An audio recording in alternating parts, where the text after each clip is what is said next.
जब हम कैमरा अपने हाथ में लेके फोटो खींचते हैं तो जो आउटपुट हमें निकलता है वो आउटपुट में कंटेक्स्ट नहीं होता, यानी कि आसपास क्या हो रहा है, क्योंकि हम छोटी सी रियलिटी का पीस निकालते हैं एक बड़ी रियलिटी में से। तो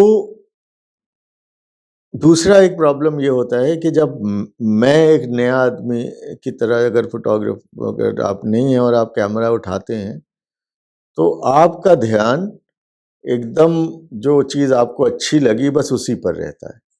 यानी आपको कोई अच्छा फूल लगा या आपको कोई बहुत अच्छा चेहरा लगा तो अब आप फोटो खींचते हैं तो आप पूरा कंसंट्रेशन उस आदमी पे, उसका कैसा एक्सप्रेशन है, फूल पे कि अगर हवा चल रही है तो थोड़ा फूल इधर से उधर हुआ तो कौन सी अच्छी पोजीशन पे बढ़िया आएगा, इन चीज़ों पे हमारा एक अमेचर आदमी का ध्यान जाता है। तो अगर मैं पहली मर्तबा भी लोगों को सजेस्ट करना ये चाहता हूँ कि पहली मर्तबा जब आप कैमरा उठाएं या अगर मोबाइल पे से खींच रहे हैं तो जब मोबाइल की स्क्रीन देखें तो 1 मिनट के लिए आप वो भूल जाइए कि जो फोटो खींच रहे हैं उसके बारे में। सबसे पहला काम आप पेरिफेरल एरिया में देखिए, जो किनारे आपने जो फ्रेम बनाया है उस फ्रेम जहाँ से कट रहा है, तो वो बहुत इंपॉर्टेंट चीज़ें हैं। जैसे आप वो किनारा देखेंगे तो आपको लगेगा अच्छा इसका पैर आधा मैंने काट दिया, इसका हाथ आधा ही लिया मैंने, वो इस किनारे से निकल रहा है या वो इधर। तो वो सबसे बड़ा रिवीलिंग एक काम होता है कि एक नज़र क्विकली अगर मैं चारों तरफ देख देख पाऊँ, और बाद में आपको ये सबकॉन्शियसली होने लगेगा। एक एक ज़माना आएगा जब आप सेंटर में देख रहे होंगे मगर आपको पूरा फ्रेम दिख रहा होगा जैसे। तो हमें वो एफर्ट नहीं करना पड़ेगा ये, मगर ये एक ट्रेनिंग का हिस्सा होना चाहिए। दूसरा इम्पोर्टेंट बात ये है कि फोटो ये बात मानना चाहिए कि जब हम फोटो जो है वो एक प्रोसेस है जिसमें हम एलिमिनेट करके चीज़ों को कुछ चीज़ें कहते हैं। आर्टिस्ट के लिए बड़ा आसान है कि एक बड़ा कैनवस है उसमें चीज़ें ऐड कर रहा है, हमारे पास पूरा कैनवस भरा है उसमें से चीज़ें डिलीट करनी है।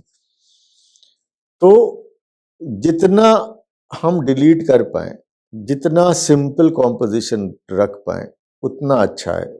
मतलब ये है कि बहुत केओस ना हो आपके फ्रेम में, जो बात आप कहना चाहते हैं वो कम से कम चीज़ों को इस्तेमाल करे हुए आप कह पाएँ। तो आप, हो सकता है करीब जाना पड़े, हो सकता है आपको बैकग्राउंड में बहुत क्लटर है उसको ख़त्म करने के लिए ज़मीन में बैठना पड़े कि भाई आसमान पीछे आए या कुछ पेड़ उसके पीछे आए, चीज़ें कम हों। तीसरा जो बड़ी गलती लोग करते हैं वो ये ख्याल नहीं करते कि कैमरा जो है वो 2 डायमेंशन में चीज़ें देखता है। देखने में वो 3 डायमेंशनल लगती हैं क्योंकि साइज दूर होने से छोटा हो जाता है चीज़ों का और करीब होने से बड़ा हो जाता है। तो हम फोटो देखते हैं तो कभी कभी 3 डायमेंशनलिटी लिखती है, पर मीडियम तो दो ही डायमेंशन का है, डेप्थ नहीं है।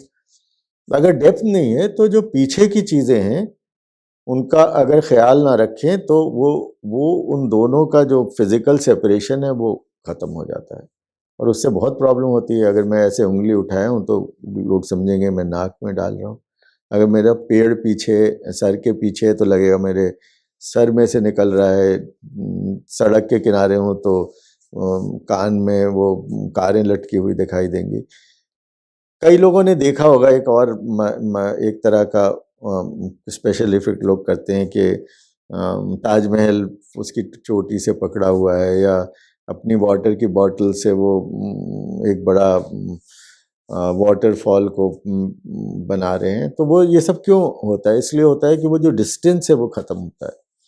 हमें बड़ा ध्यान रखना पड़ता है किसी न किसी तरीके से कुछ तरह यूज़ करके कि ये डिस्टेंस सही में मेंटेन रहे।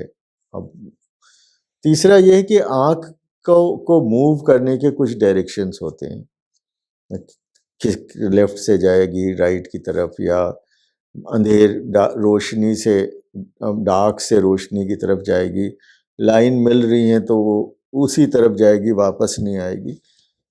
तो ये कुछ कॉम्पोजिशन के कुछ जो रूल्स होते हैं इनको इनके बारे में नॉलेज होना बहुत ज़रूरी है। इनको बगैर फॉलो किए फ़ोटोज़ खींचना बहुत इम्पॉसिबल है।